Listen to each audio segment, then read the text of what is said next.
Apakah sekarang masih zaman kuliah jurusan akuntansi? Jadi di video kali ini saya bakal bahas tentang jurusan akuntansi. Sebenarnya apa yang dilakuin jurusan akuntansi dan gimana prospek kedepannya? Apakah kerjanya cuma nyatet-nyatet aja? Halo teman-temanku yang terdidik. Jadi kali ini saya bakal bahas nih salah satu jurusan dari Fakultas Ekonomi yang isinya kebanyakan orang-orang pintar karena memang termasuk jurusan ekonomi yang favorit ya. Jadi kebetulan juga saya tuh lagi menjalani studi akuntansi ini secara langsung. Jangan lupa buat kalian yang belum subscribe channel ini, subscribe channelnya. Jangan lupa juga buat like video ini buat kamu yang suka. Dan kalau ada temanmu yang butuhkan informasi ini, jangan lupa juga buat di share videonya ya.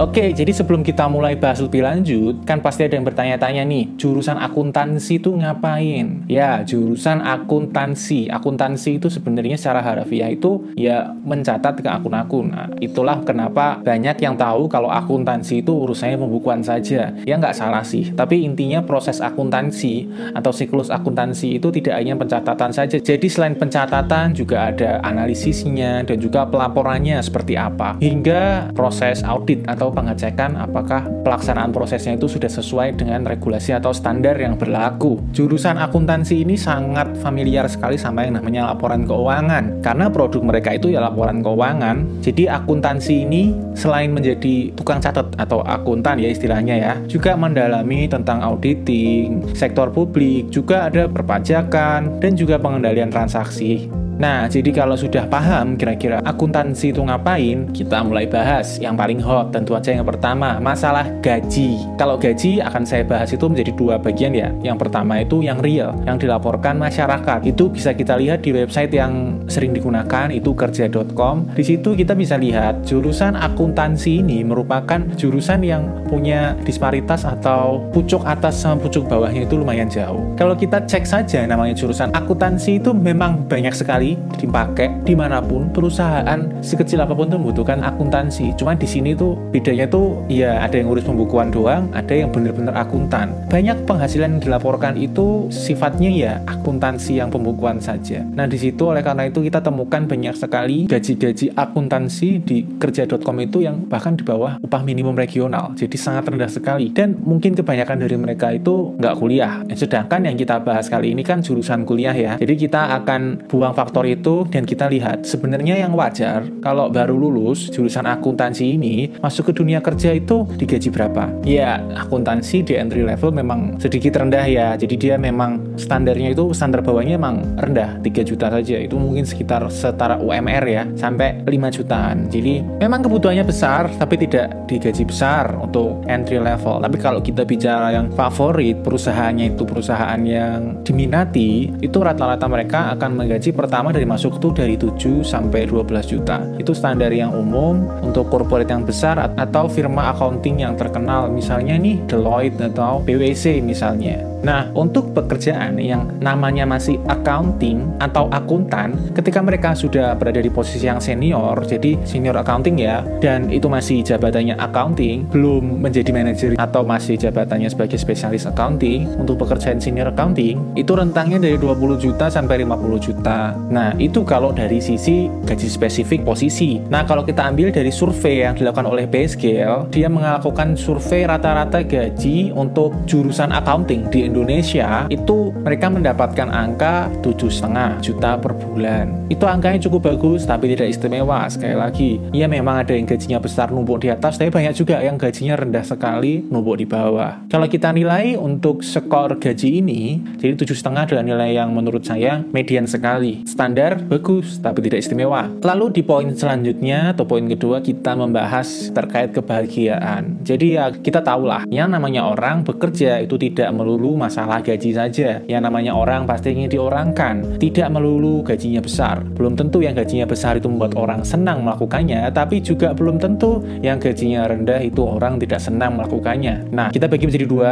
Yang pertama adalah meaningfulness atau seberapa orang merasa berarti melakukan pekerjaan sebagai accountant, dan yang kedua adalah kepuasan. Jadi seberapa puas sih seorang yang memiliki jasa di bidang akuntansi ini melakukan pekerjaannya ya. Jadi kalau kita bahas terkait seberapa bermakna yang para akuntan ini lakukan, nilainya itu 38 dari skala 100 ya. Jadi 38. Kalau nilai 38 itu di bawah 4. Jadi menyedihkan sebenarnya 38 itu. Jadi mungkin orang itu merasa ya kerjanya cuma nyatet, baca laporan saja. 38 itu memang rendah sih. Tapi untuk bicara kepuasan, lulusan akuntansi itu memang tidak bisa diremehkan ya, karena memang lapangan pekerjaannya luas dan banyak juga pekerjaan-pekerjaan yang gajinya besar untuk lulusan akuntansi ini. Jadi untuk nilai kebahagiaan dia mendapatkan nilai 71 dari skor 100, cukup baik, 71. Nah, kalau kita ambil rata-rata atas dan nilai makna atau meaningfulness dengan kepuasannya, maka nilai kebahagiaan untuk lulusan jurusan akuntansi ini saya kasih nilai 6, karena memang orang yang melakukan pekerjaan akuntansi ini merasa tidak meaningful. Lalu di poin ketiga kita membahas terkait penyerapan. Jadi kita udah bicara bahagia atau tidak, sudah bicara gajinya besar atau tidak, sekarang dites di lapangan pekerjaan itu seberapa mereka bisa diterima oleh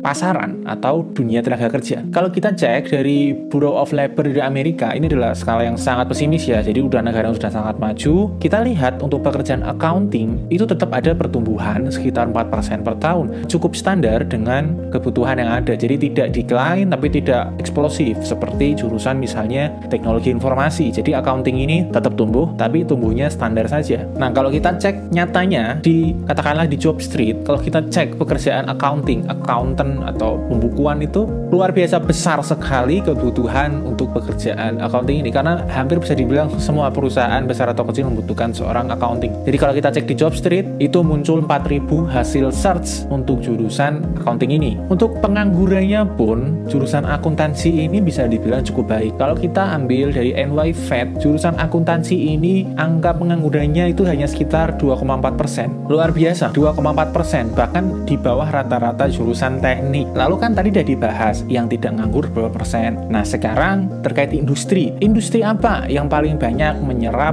lulusan dari jurusan akuntansi ini? Yang pertama tentu aja jasa accounting dan bookkeeping atau pembukuan, atau yang bisa dikenal sebagai accounting firm. Perusahaan-perusahaan ini ya memang urusannya untuk melakukan pembukuan atau mengaudit pembukuannya. Lalu yang kedua adalah perusahaan investasi. Banyak sih perusahaan-perusahaan investasi yang membutuhkan jurusan keuangan, dan akuntansi ini dinilai ya jurusan yang terobsesi dengan laporan keuangan kan. Jadi akuntansi ini pasti sangat terkait dengan investasi. Selain itu juga ada asuransi, karena asuransi merupakan perusahaan finansial juga kan. Oil and gas juga membutuhkan jurusan akuntansi ini cukup besar, karena oil and gas merupakan industri yang sangat terdokumentasi dengan baik. Jadi dia memang menyerap tenaga kerja untuk urusan pembukuan dan pencatatan ini, biarpun tidak sebesar industri-industri yang saya sebutkan tadi. Lalu untuk yang paling umum tentu saja di perkantoran biasa, jurusan akuntansi memang sangat banyak ditemukan di perkantoran itu. Itu untuk yang paling banyak menyerap. Lalu yang gajinya paling besar, beda lagi. Industri yang paling bisa menggaji besar untuk lulusan akuntansi itu ada perusahaan sekuritas atau perusahaan yang urusannya adalah jual beli saham atau brokernya. Selain itu jurusan akuntansi juga diserap di sektor teknologi, karena sekarang juga maraknya financial teknologi atau fintech. Nah, kalau dari pembahasan yang tadi, saya bahkan sampai mulutnya kering karena banyak sekali prospek pekerjaan dari jurusan akuntansi ini. Saya kasih nilai jurusan akuntansi untuk poin penyerapan di dunia kerja ini, saya kasih nilainya 9, karena ini memang jurusan yang baik, penganggurannya rendah,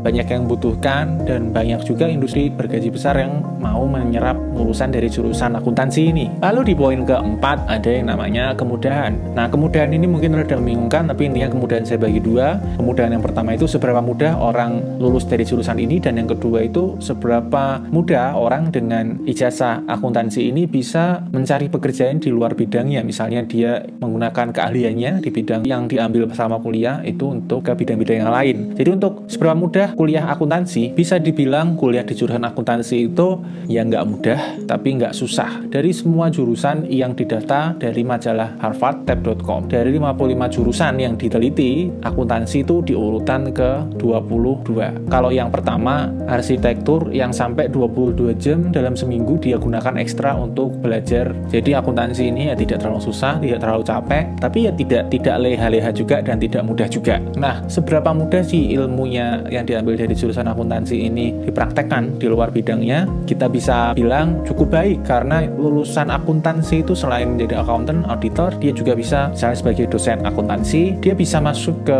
PNS, BUMN, karena PNS dan BUMN ini memang bekerjanya menggunakan uang negara dan sistematika pengendaliannya itu cukup banyak lapisnya, sehingga dari setiap lapisan itu membutuhkan juga orang-orang dengan background pendidikan pengendalian atau auditing, yang itu tentu saja termasuk bidang akuntansi. Selain di pemerintahan eksekutif juga bisa mereka masuk ke TNI atau Polri karena nature dari pendidikannya yang juga mempelajari terkait investigasi. Bahkan mereka juga dipercaya memiliki keahlian untuk urusan kepatuhan atau compliance, dan bahkan lulusan akuntansi ini juga banyak diterima di KPK urusan forensik. Dan juga karena setelah pandemi corona ini mulai muncul tren influencer finance yang namanya jurusan akuntansi yang menjadi creative writer atau influencer misalnya di bidang personal finance. Dan yang terakhir, lulusan akuntansi ini sangat sering nyebrang ke urusan finance yang urusannya benar-benar financial management, nggak ada pencatatannya. Ini juga cukup panjang penjelasannya. Intinya karena emang jurusan akuntansi ini selain tidak susah untuk dipelajari dan prospek untuk dia menyeberang ke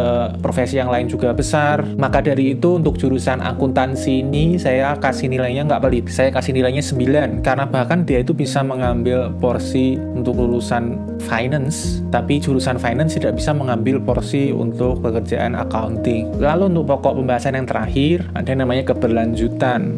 Intinya untuk keberlanjutan ini saya bagi dua. Yang pertama adalah seberapa aman lulusan akuntansi ini bekerja di satu institusi sampai misalnya mereka itu pensiun, atau istilahnya itu seberapa mungkin mereka diangkat jadi karyawan tetap. Lalu yang kedua, kita nggak bisa melupakan bahwa yang namanya perubahan itu adalah suatu hal yang pasti, dan gelombang otomasi itu akan datang dalam waktu yang tidak lama lagi. Jadi seberapa mungkin sih jurusan akuntansi ini akan digantikan oleh robot dalam konteks pekerjaannya? Tentu saja ya. Nah, dari yang pertama, seberapa aman sih sebenarnya pekerjaan jurusan akuntansi itu untuk di perusahaan? Kita bisa bilang banyak sekali perusahaan yang membutuhkan jasa seorang lulusan akuntansi, karena semua perusahaan baik besar atau kecil semestinya itu punya laporan keuangan, dan yang buat laporan keuangan itu ya orang akuntansi. Jadi bisa dibilang pekerjaannya juga selalu ada, mau ada proyek atau tidak, tetap selalu ada yang bikin laporan keuangan. Cuma memang ada pengecualian untuk lulusan akuntansi yang dia memilih jalur berbasis proyek atau pekerjaan yang sifatnya ada awal dan akhirnya. Kenapa mereka milih itu? Ada risiko kan kalau pekerjaannya sudah selesai, mereka nggak dipakai lagi. Ya tentu saja karena gaji mereka lebih besar dan prospek karirnya lebih besar di sana. Jadi saya bisa bilang untuk seberapa aman atau seberapa mungkin lulusan akuntansi ini diangkat menjadi karyawan tetap, bisa dibilang ya cukup baik. Yang tidak baik itu karena pilihan mereka sendiri, tapi rata-rata sih lulusan akuntansi itu memang dari sifat keamanan pekerjaan mereka sih cukup baik. Lalu untuk gelombang otomasi, yang namanya jurusan akuntansi, pekerjaan accounting dan juga auditor ini sangat sering sekali diulas menjadi pekerjaan yang sangat mungkin digantikan oleh robot. Ya memang kenyataannya seperti itu. Pembukuan kan lama-lama juga komputernya semakin pinter, AI-nya semakin mirip manusia, sehingga mungkin optical character recognition atau scanning itu bisa dilakukan oleh robot, dan mereka bisa menulis bukunya sendiri dari invoice misalnya, dimasukkan saja, nggak usah butuh orang di situ. Auditing juga dengan teknologi mungkin lebih lama daripada accountingnya, tapi intinya dengan teknologi auditing juga lama-kelamaan akan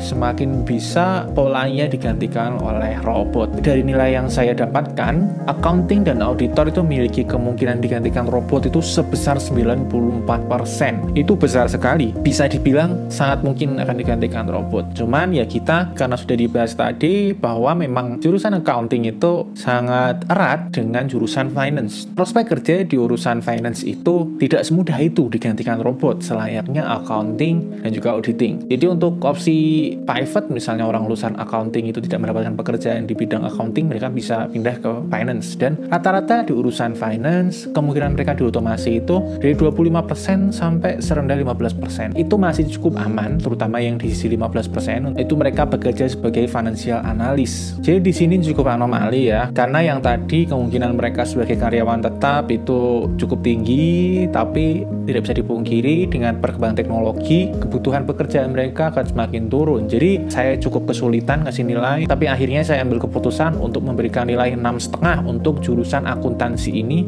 terkait keberlanjutan dari pekerjaan dari lulusan akuntansi ini. Jadi untuk review jurusan akuntansi saya selesaikan saja ya. Untuk rata-rata dari keseluruhan nilai yang sudah dikumpulkan sebelumnya, nilai terbobot untuk jurusan akuntansi finalnya itu 7,6. Oke, jadi dari saya kurang lebih seperti itu. Kalau ada pertanyaan terkait review yang saya lakukan, silahkan tulis aja di komentar. Kalau kamu suka videonya, jangan lupa buat like, dan kalau nggak suka silahkan dislike aja. Dan kalau misalnya kamu belum subscribe channel ini, jangan lupa subscribe. Kalau ada yang butuh informasi ini, silahkan share videonya. See you in the next video. Bye-bye.